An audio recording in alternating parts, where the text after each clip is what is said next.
Olá, amigos, bom dia, boa tarde, boa noite, sejam muito bem-vindos a mais uma edição do Up to Date, que é o nosso encontro para tratar dos principais assuntos da semana, os principais pontos do mundo do marketing, dos negócios, da tecnologia e da inovação.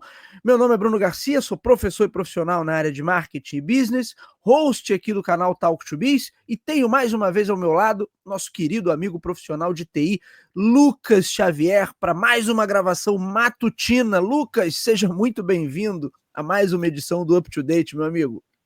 Obrigado, Bruno. Bom dia, boa tarde, boa noite para vocês que estão nos vendo e nos ouvindo. É sempre um prazer enorme estar comunicando aqui com vocês, estar compartilhando notícias aqui, dando também nossos pontos de vista ali relacionados a essas notícias. Então eu espero que vocês gostem. O episódio de hoje tem muitas atualizações interessantes e também, é óbvio, né, Bruno? A gente precisa da sua inscrição aqui no canal, de repente daquele seu like que ajuda bastante aqui no engajamento do nosso canal. Então, seja aqui pelo YouTube ou seja por outra plataforma, dá o seu feedback pra gente, dá o seu coraçãozinho, dá a sua estrelinha, que é muito importante pra gente.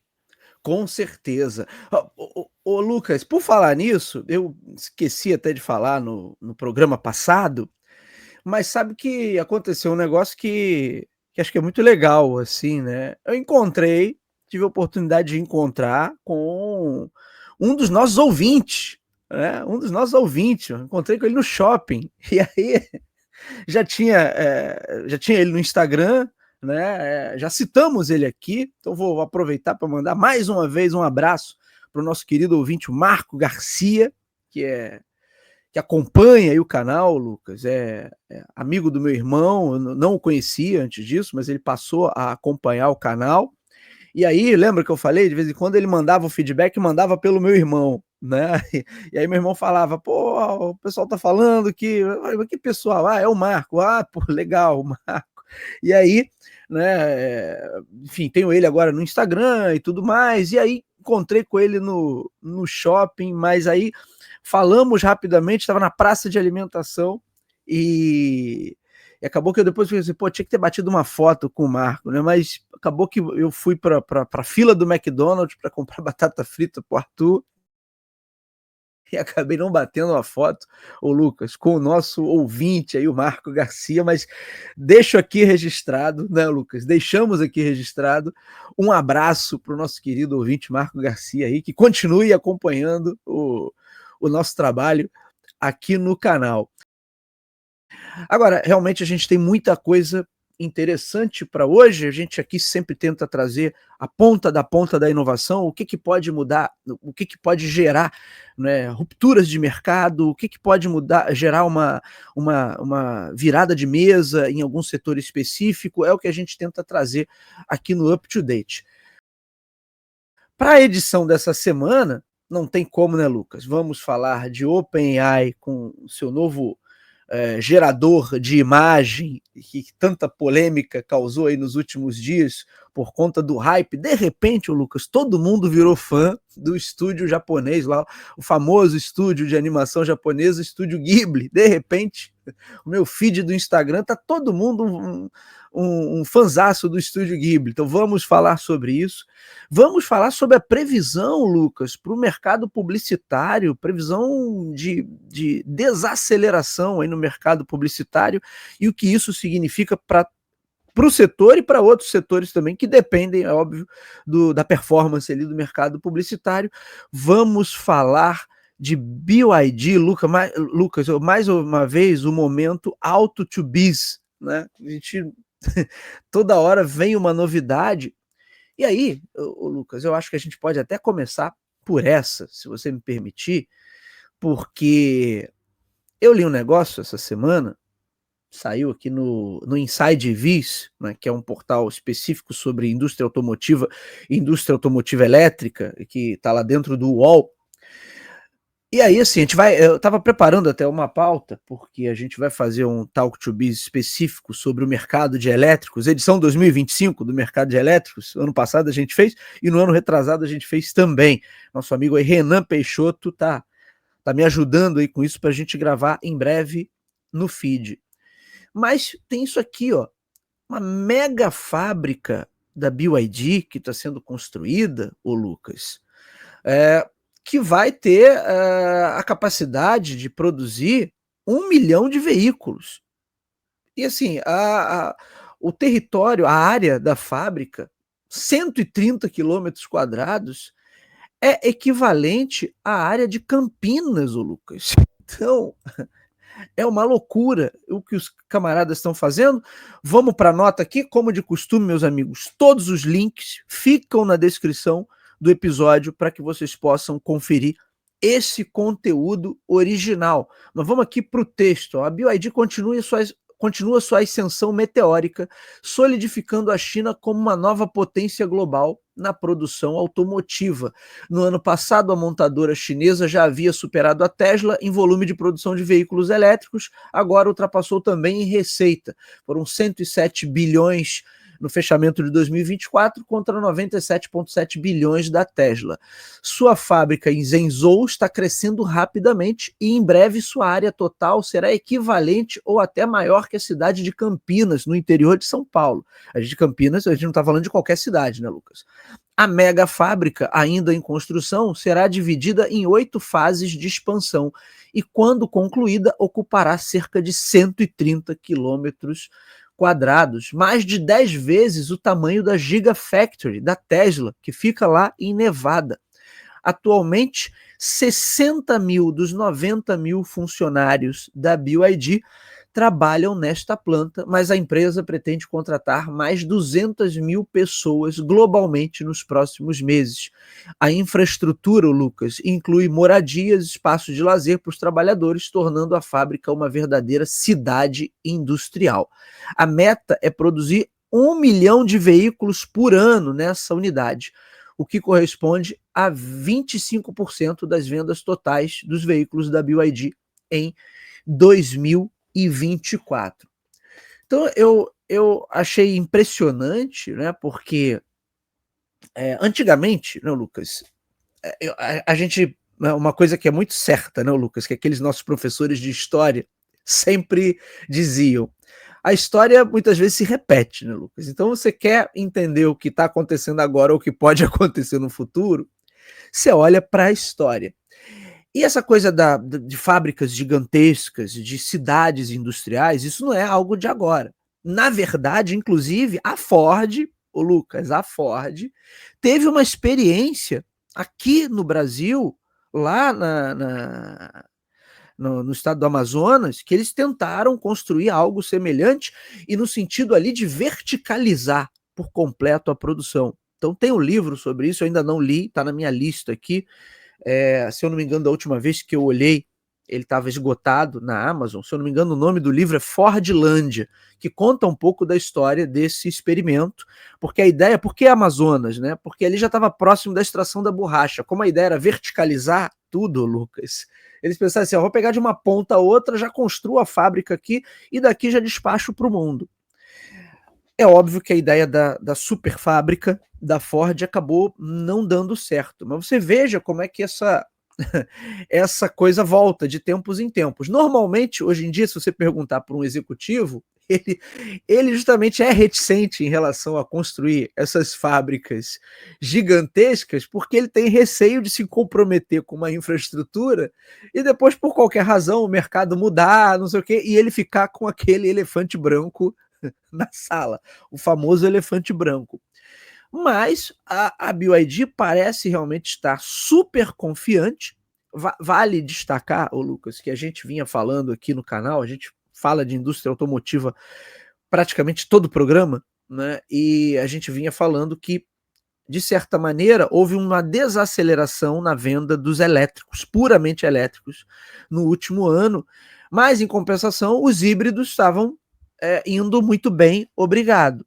E aí, para montadoras que estavam apostando puramente nos elétricos, isso poderia ser um sinal de alerta, mas a gente não pode esquecer que a BYD produz ali nas duas categorias, né? Tanto no puramente elétrico quanto no plug-in híbrido. Então, eles estão realmente muito confiantes de que é o momento deles tomarem esse mercado de assalto e realmente ter capacidade para abastecer o mundo todo. Aí eu peguei aqui alguns números do Statista, tá? Que mostram um pouquinho dessas vendas. Aqui não está, isso é uma falha minha, aqui não está distribuído, Lucas, entre o que é puramente veículos puramente elétricos e qual é o percentual de híbridos.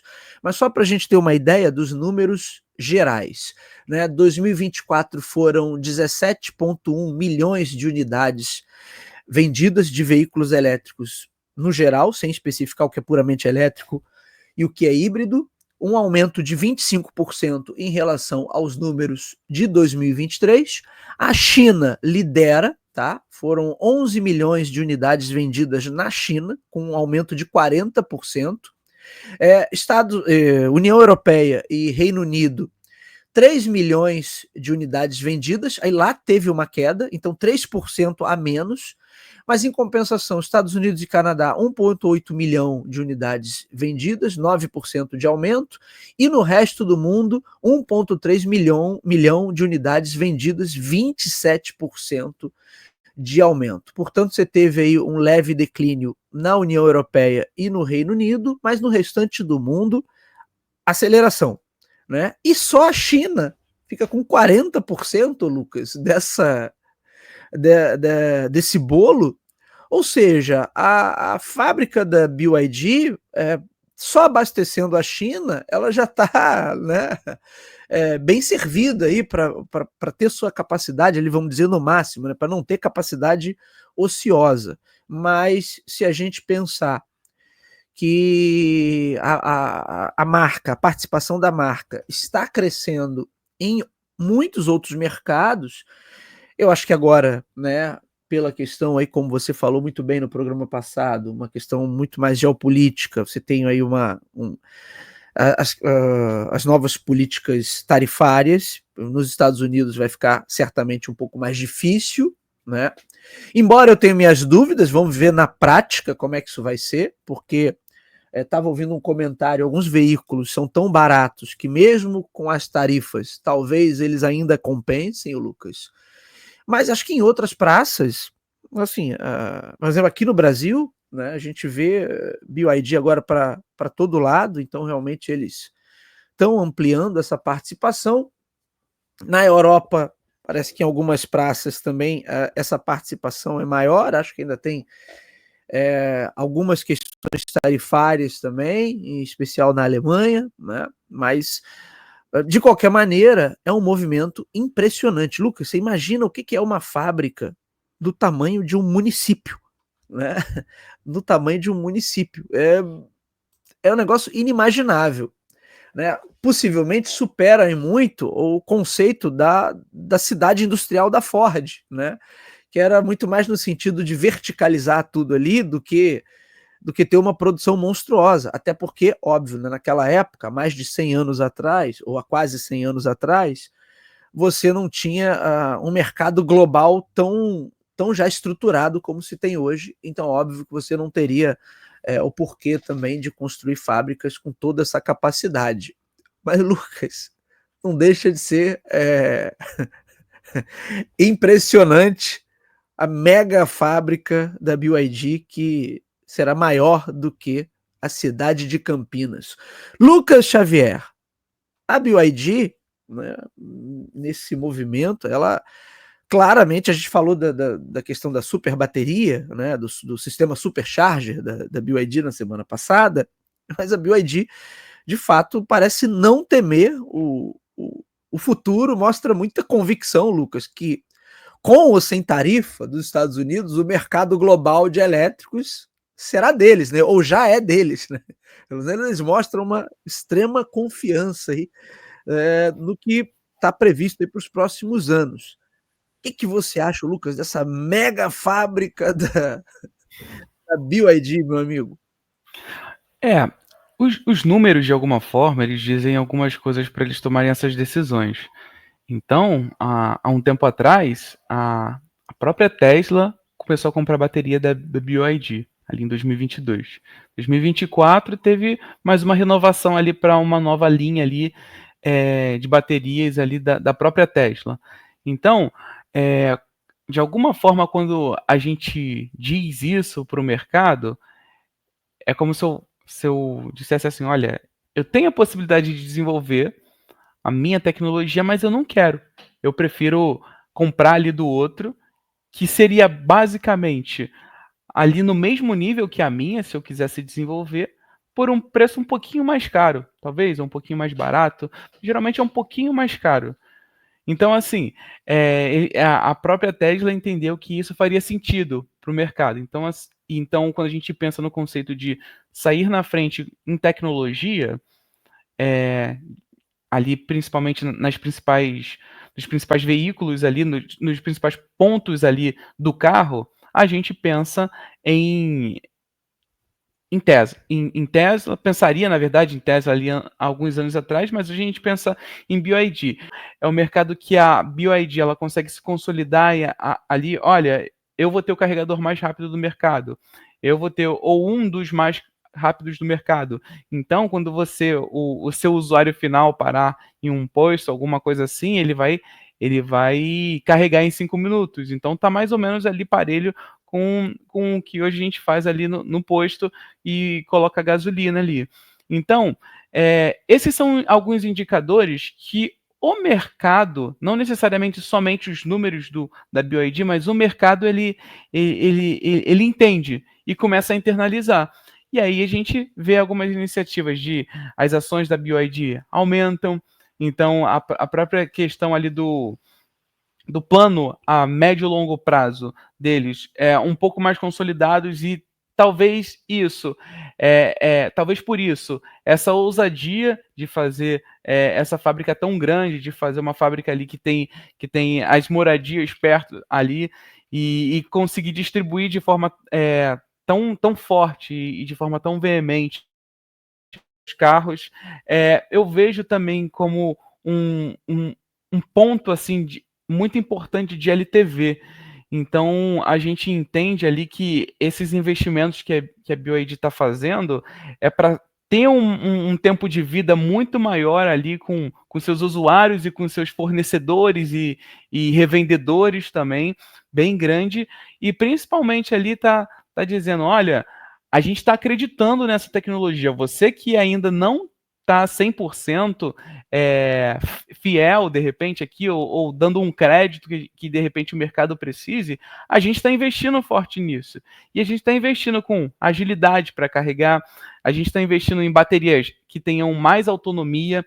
Então, é uma forma também de convencimento de um público que ainda não tem 100%. Às vezes é o público que vai ter um segundo carro, um elétrico. Às vezes é o público que agora está descrente, mas daqui a algum tempo, de tanto a gente vê nas ruas e de tanto as pessoas comentarem, criarem conteúdo em cima disso, criarem resenhas e coisas nesse sentido, começa a internalizar. E aí sim, de novo, LTV. Eu estou criando agora para abrir, fazer aquele funil de ampulheta.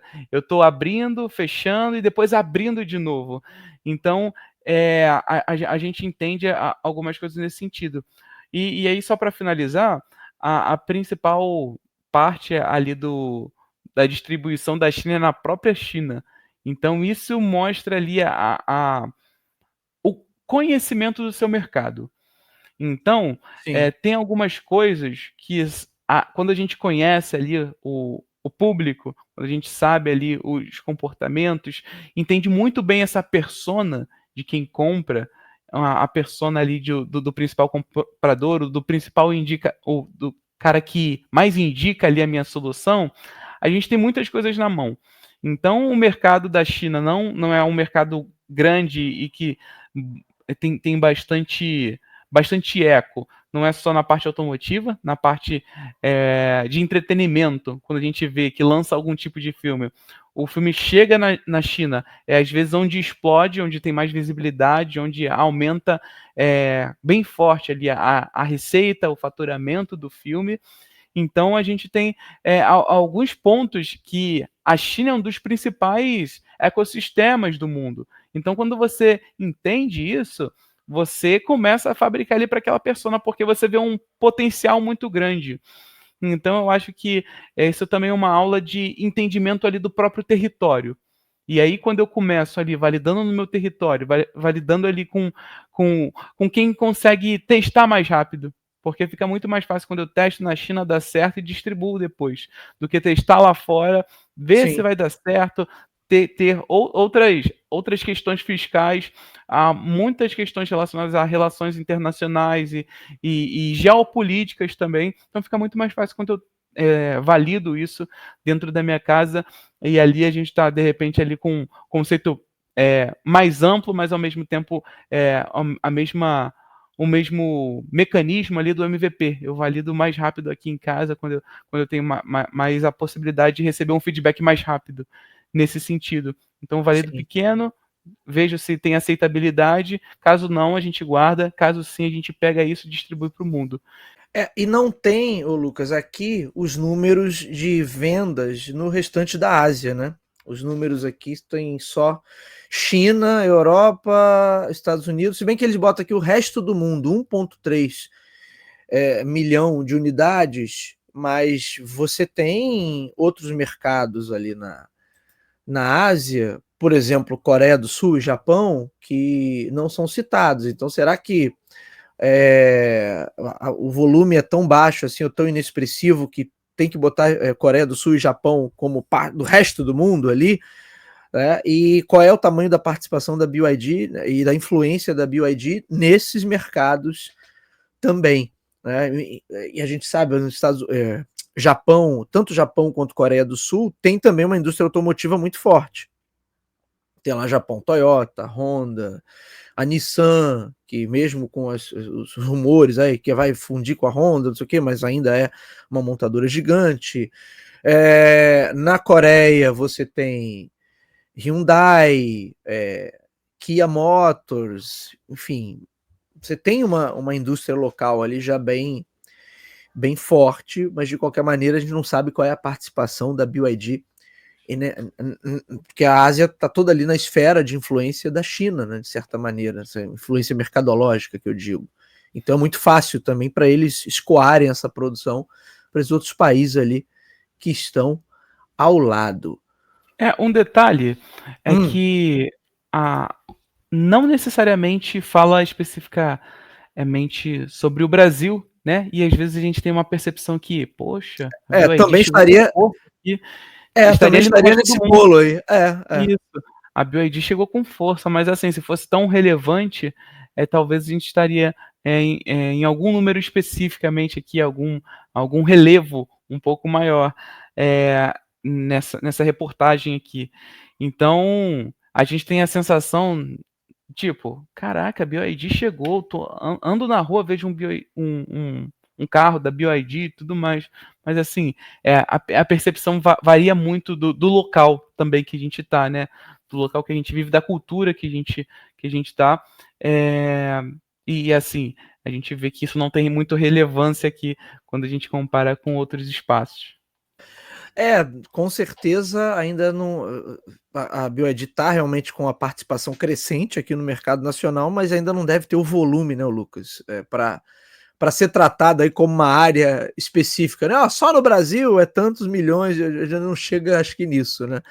Mas que realmente, pelo menos aqui nas capitais, né, a gente já vê uma participação cada vez maior da BYD nas ruas. E pode ser que seja esse efeito também, né? Aqui no nosso mundinho, aqui na metrópole, a gente está vendo muita participação, mas no volume de vendas nacional como um todo, a coisa ainda não é tão expressiva assim. Acompanharemos, Lucas, e vamos ver se a BYD Lândia, né? BYD Land, já que a gente tinha Fordlândia, BYD Land. Depois eu vou botar aqui na capa, vou botar o link do livro na descrição do episódio para quem está aí assistindo a gente no YouTube. Está aí agora na tela a capa do livro. Bem interessante, eu ainda não consegui ler, como eu falei, né? Mas fica aí como sugestão para quem quiser conhecer mais sobre iniciativas de fábricas gigantescas ou cidades industriais, Lucas. Meu amigo, a gente tem uma outra aqui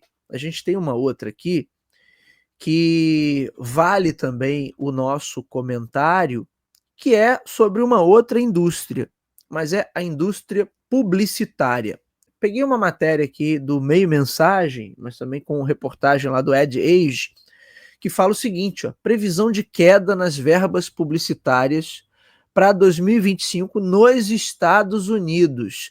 Mais uma pesquisa, quer dizer, não é a primeira previsão nesse sentido, mais uma pesquisa realizada nos Estados Unidos indica uma desaceleração no mercado publicitário para 2025 por conta de inúmeros fatores. Aí eles colocam aumento da inflação, falta de perspectiva futura, um certo ceticismo em relação ao mercado e a situação econômica do país como um todo.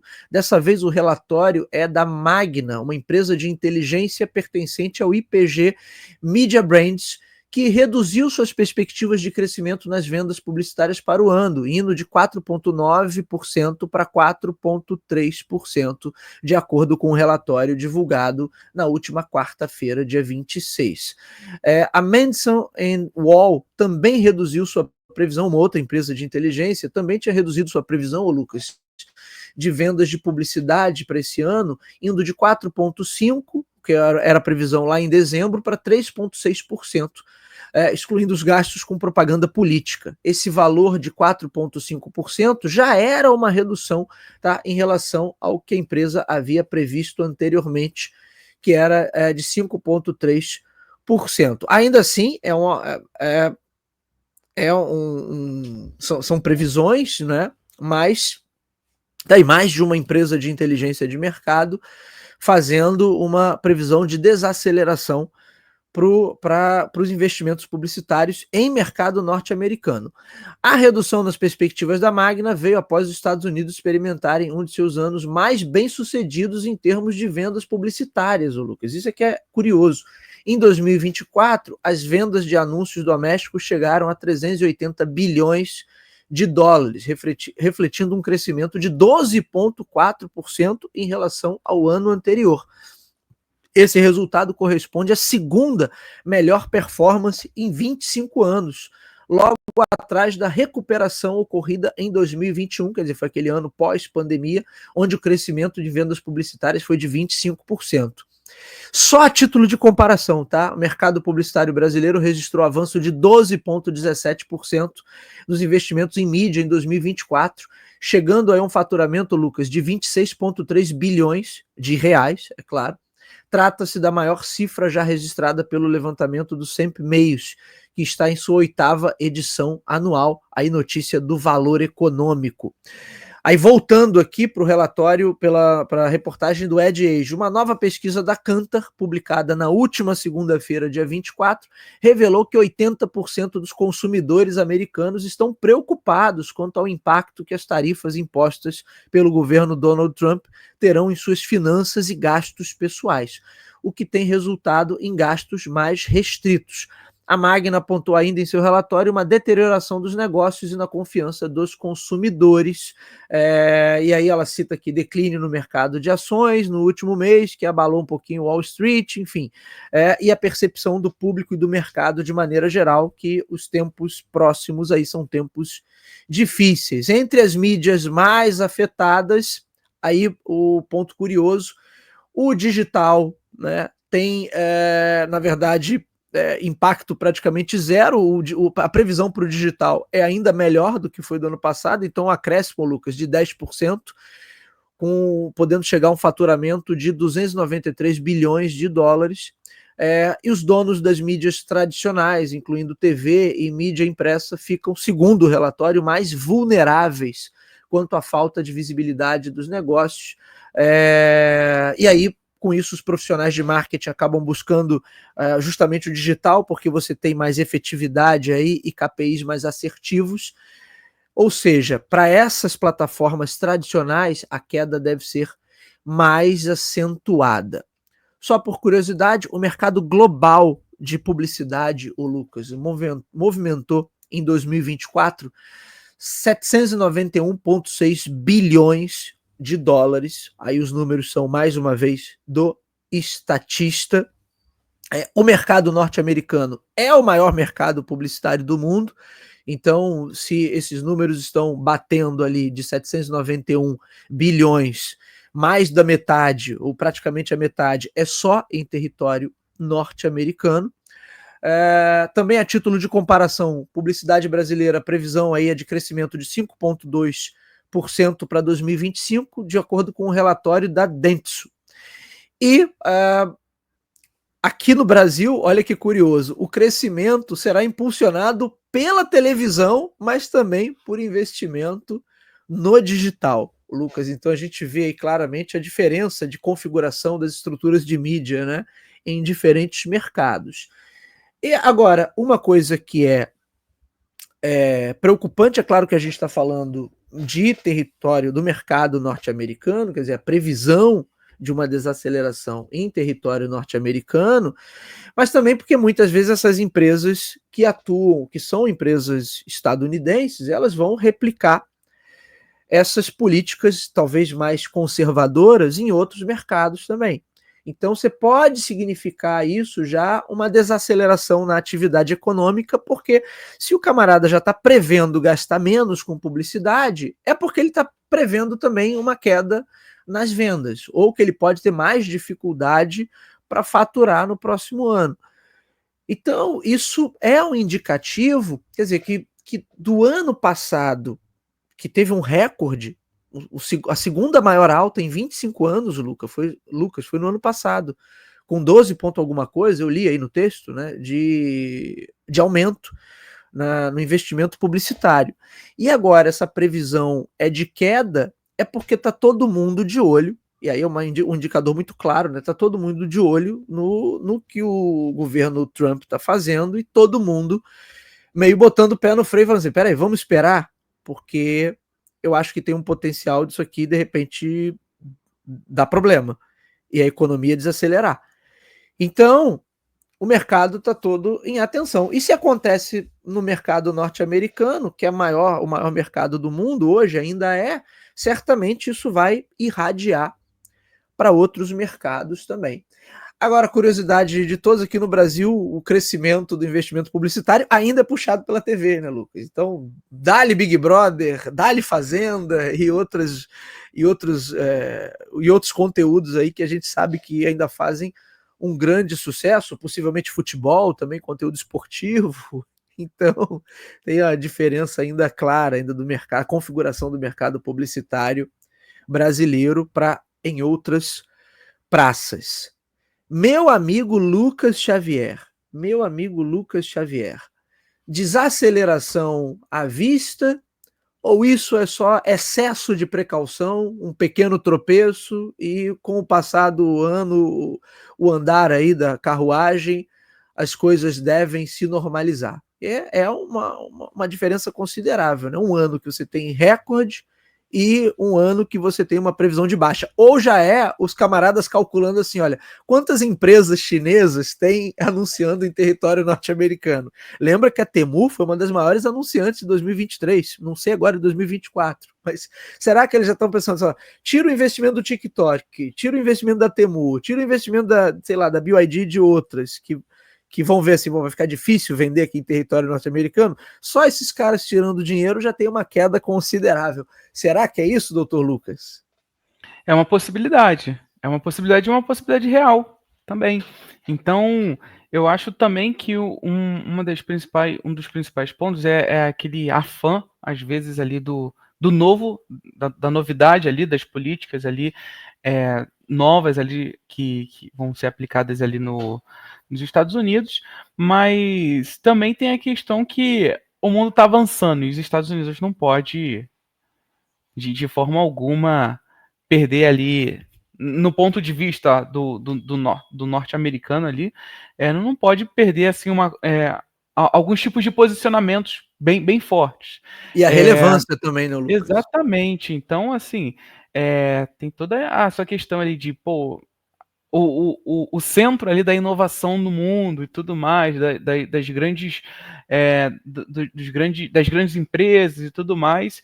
É óbvio que hoje a China pegou uma parte disso também, Então, hoje também tem até algumas discussões que, poxa, os Estados Unidos continua sendo? Será que a China não já ultrapassou, já não chegou no mesmo nível? Porque sempre a China está, agora, ultimamente, está dando ao mercado uma resposta para os Estados Unidos. Então, se a OpenAI ela pede, ela abre ali todas as questões ali, pede investimento e tudo mais, e aí uns dias depois entra a DeepSeek com um preço muito mais acessível e com uma performance tão boa quanto equivalente ali. Então, assim, tem a Tesla e agora a BYD chegou assim com o pé na porta. E assim, a gente entende algumas coisas, a gente vê alguns movimentos no mercado, por exemplo, na NRF, que é o maior evento de varejo do mundo, que aconteceu esse ano ali Sim. em janeiro. Eles comentaram dos principais pontos foram ali a questão de diferenciação e de personalização, que vai ser um dos principais pontos ali para uma empresa deslanchar, porque hoje tem muita inteligência artificial, por exemplo, e hoje não é mais um diferencial tão grande necessariamente, é uma obrigação. Então, integrar isso com a experiência ali física e a experiência virtual precisa ser uma marca da loja, um ponto relevante da loja ou do empreendimento ali. Então, aquilo precisa estar integrado com toda a boa experiência do usuário. Então, eu reconheço aquela loja, aquele empreendimento, aquele serviço ou aquele produto por causa de uma coisa que realmente torna ele diferenciado, uma bala, que torna essa bala diferenciada das outras balas, por exemplo, de um lugar que vende açaí normal para um lugar que vende açaí que tem algumas experiências diferentes, que tem umas experiências que me faz tomar a decisão de não ir pro outro, mas de ir para ela. Então, assim, a gente tem esses pontos ali, principalmente ali de hiperpersonalização, e aí tem a questão de tecnologia envolvendo isso tudo. A gente tem a possibilidade ali de potencializar os negócios, porque pelo que foi comentado lá, também vai ser o ano dos agentes virtuais.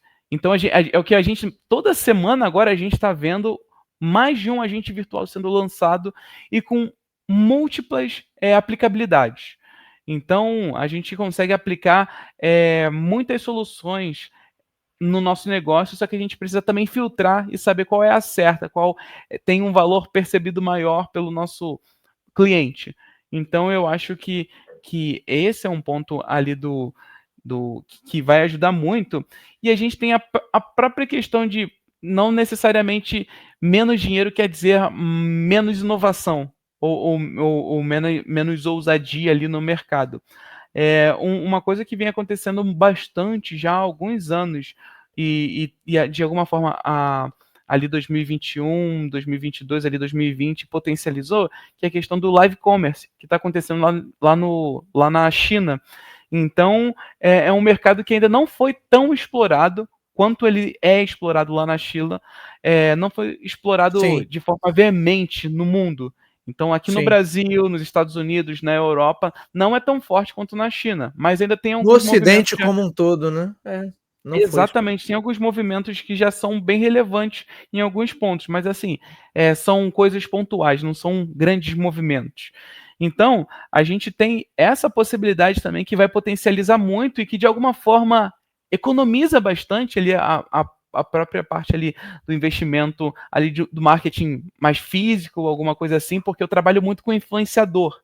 Então faz muito mais sentido eu pegar uma pessoa que influencia uma comunidade que eu tenho interesse do que necessariamente investir em mídia física ou algum tipo de mídia ali tradicional nesse contexto. Então a gente vê, talvez não com tanta força aqui no Brasil, mas no mundo, a gente tirando um pouco da receita ali das mídias mais tradicionais e investindo em influenciadores, que é uma tendência que só tende a crescer. Eu me identifico e compro muito mais com o Bruno porque eu sei que ele tem credibilidade comigo, eu sei que o que ele vende é o que ele usa, é o que ele é o dia a dia dele.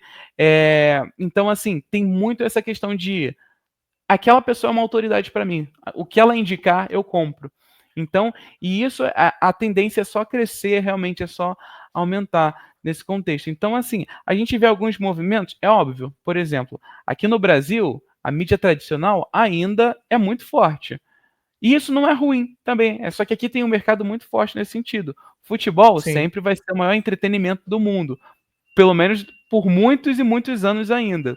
Então, a gente tem alguns movimentos surgindo no mercado, mas é sempre naquela base. Personalização, de repente tirar um pouco de dinheiro aqui e investir em um outro mecanismo, mas que vai, de alguma forma, me fazer alcançar os meus objetivos, talvez de uma forma mais rápida ou de uma forma um pouquinho mais devagar. Mas ainda assim, a aplicação certa para geração de novas receitas, para geração ali do dinheiro novo, entendeu? Então, eu acho que vai muito nessa linha ali, e é óbvio, as plataformas digitais integradas ali com as experiências físicas e tudo mais vai trazer uma potencialização muito grande ali para o empreendimento, para o negócio.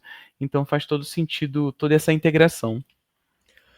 Muito bem, senhor Lucas Xavier. Vamos aguardar aí, acompanhar, para ver como é que a coisa acontece na prática. Agora, para a gente encerrar, o Lucas, vamos falar de OpenAI e seu novo sistema aí, gerador de imagens, né?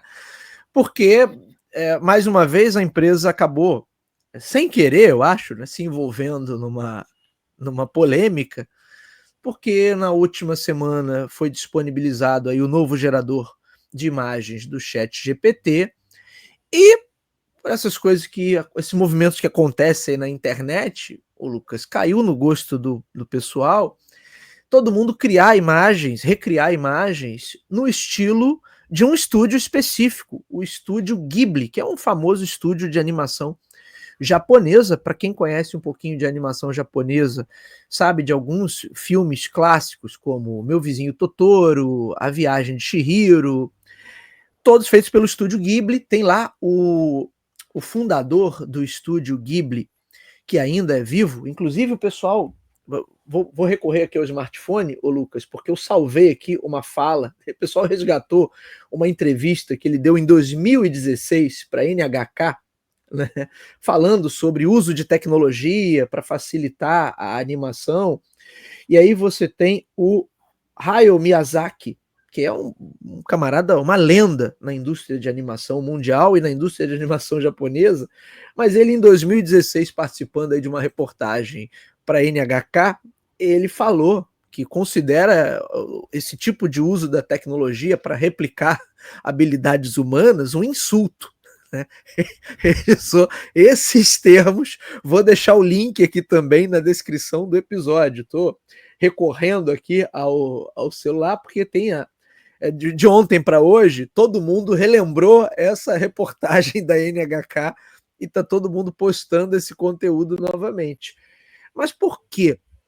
Porque por conta desse hype, todo mundo, até o Eduardo Paes, prefeito aqui do Rio de Janeiro, postou suas imagens também no estilo Estúdio Ghibli. Então, tem uma galera aí que claramente, o Lucas, nunca assistiu a uma animação japonesa. E se assistiu essas mainstream, aí, Dragon Ball, One Piece e companhia, né? Mas que nunca assistiu nada do Estúdio Ghibli, porque é realmente algo mais... não vou dizer que é de nicho, mas é algo mais requintado, assim, não são animações de massa, né? Cavaleiro do Zodíaco e outras aí que eu citei.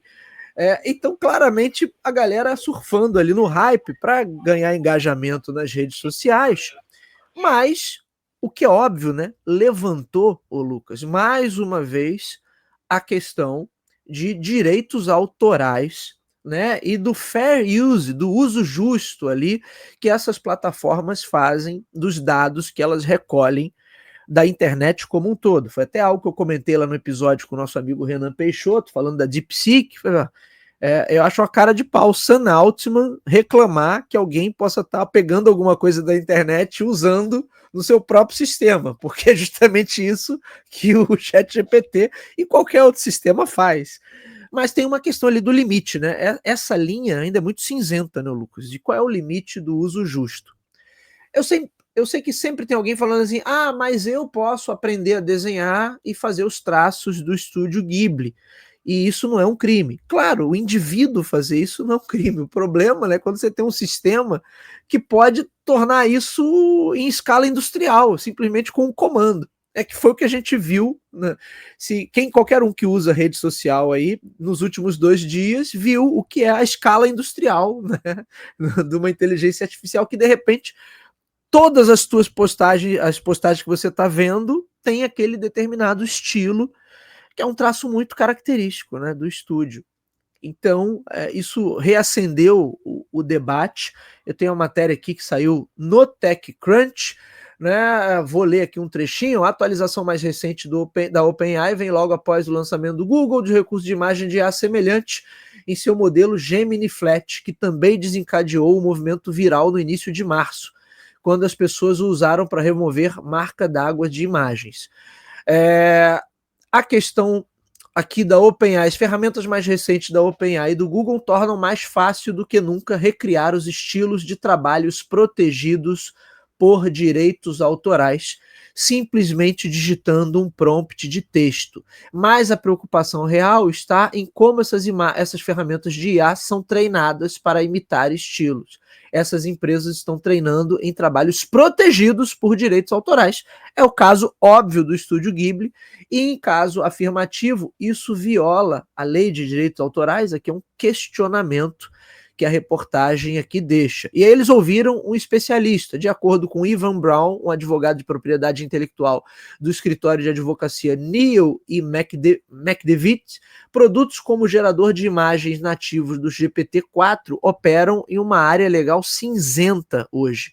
O estilo não é explicitamente protegido por direitos autorais, de acordo com o advogado, o que significa que a OpenAI não parece estar infringindo a lei simplesmente gerando imagens que se parecem com os filmes do estúdio Ghibli.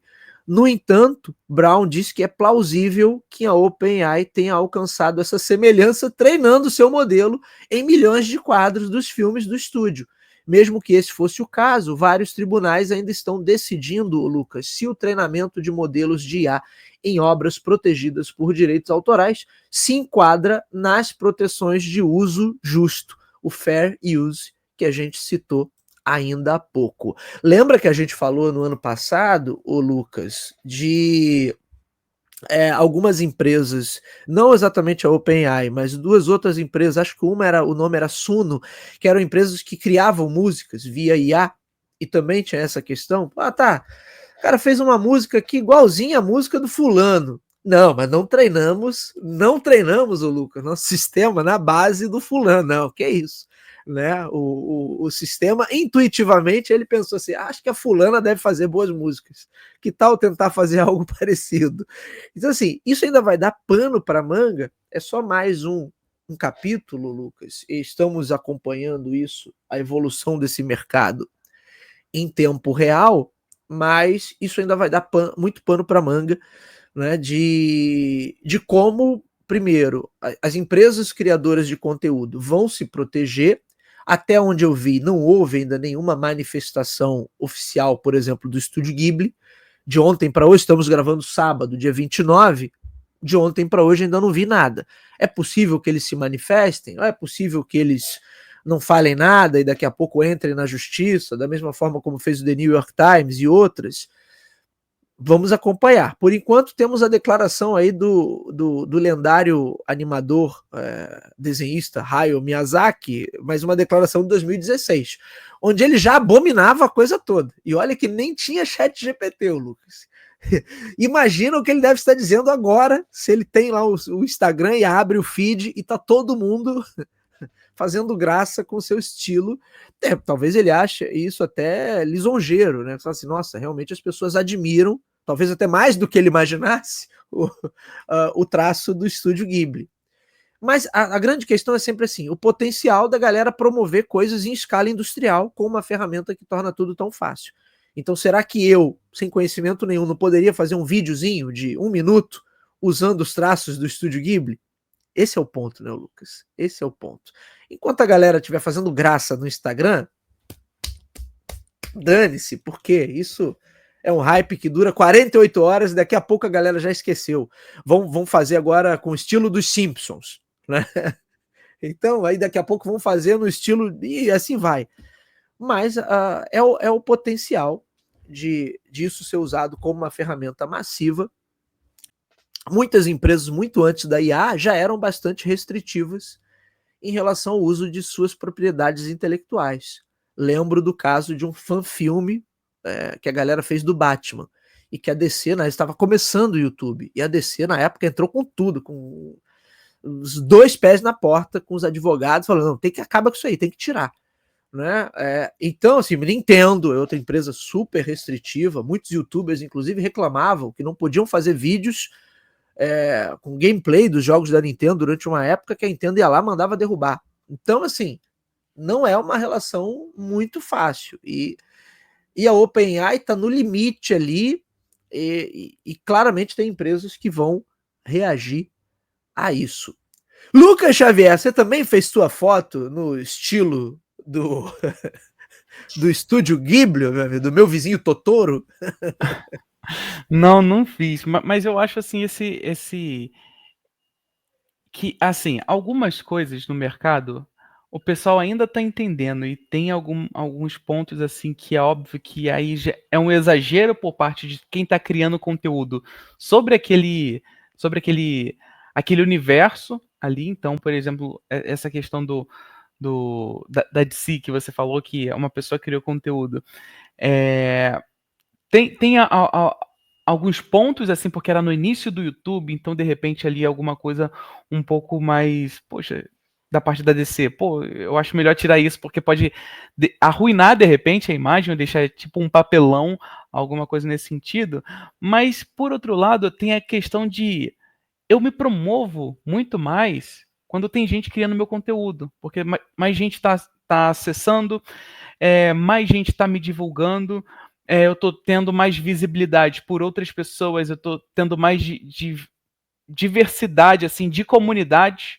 Então, às vezes, uma comunidade, por exemplo, das pessoas que só gostam da Marvel, a pessoa está assistindo aquilo porque é engraçado, porque a pessoa que está criando aquele conteúdo sobre a DC comunica de um jeito interessante, comunica de um jeito engraçado, leve. Então, isso aconteceu alguns anos atrás, quando quiseram criar algumas resenhas do Harry Potter, por exemplo.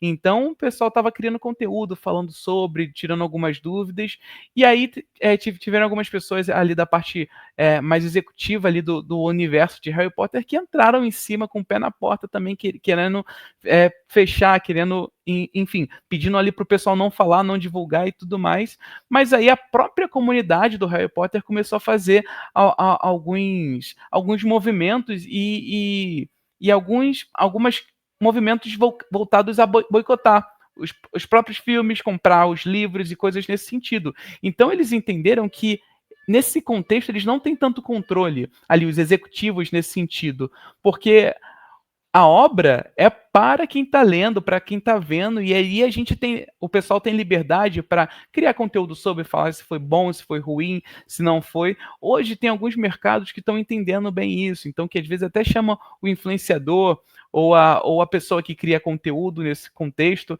para olhar, ver um filme na prévia e depois falar a resenha para falar, por exemplo, como é que foi o filme, algumas coisas sem spoiler. Só um exemplo cinematográfico, mas assim, é a mesma coisa relacionada a algumas comunidades de tecnologia que eu lanço um software, que eu lanço uma solução e dou para alguns influenciadores, para algumas pessoas que têm poder de tomada de decisão, que influencia uma boa comunidade. E aí a gente tem um feedback em cima disso e tudo mais, mas de alguma forma cria um conteúdo meu, me promove, e isso potencializa a minha visibilidade, meu posicionamento e tudo mais. Tem algumas marcas que não entendem e não entenderam 100% isso, ou não são tão flexíveis, porque a grande questão é o bom senso e a flexibilidade nesse contexto. E aí por isso que é muito importante uma boa equipe nesse contexto. Então a gente precisa entender as soluções são muitas, mas como é que eu aplico no meu contexto?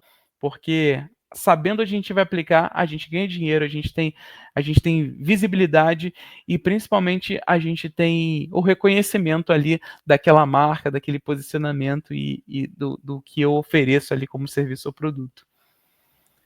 Muito bem, senhor Lucas Xavier, mais uma para a gente acompanhar aí, e com essa, meu amigo, chegamos ao final de mais uma edição do Up to Date. Meu amigo Lucas, quero agradecer a você por mais essa participação aqui no nosso programa. Obrigado, Bruno. É sempre um prazer muito grande estar aqui com você, compartilhando boas informações aqui com o pessoal. Até a próxima. É isso, meus amigos. Vamos ficando por aqui. Voltaremos semana que vem. Um abraço a todos. Até lá.